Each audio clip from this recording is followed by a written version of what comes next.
ग्रीष्म किंबा बैशाख मासरे अत्यधिक गरम जोगु खाली स्थान बा पड़ियारे पवन हठात गोलाकार रे घुरी घुरी उपरकू उठी जाए, जहाको आमे ओडिया रे खंडिया भूत कहि थाउ बा डस्ट डेविल बोली कहि थाउ, जहा एक प्राकृतिक पाणीपागिक घटना जहाको आमे साधारण भाषा रे धूली झड़ बा बात्या बोली कहि थाउ।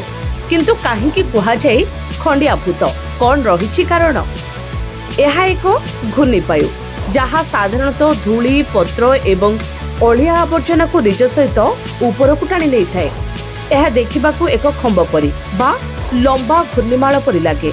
यहाकू खंडिया भूत कहिबार कारण होउछि पुराना ओडिया लोककथा एवं पंचम श्रेणी साहित्य बही रे यहाकू कल्पनात्मक भूत भाव वर्णना करा जायछि। पवनर एपरी लुचकाली खेल को लोके अंधविश्वास बा भूतर कार्य बोली भावी थांती।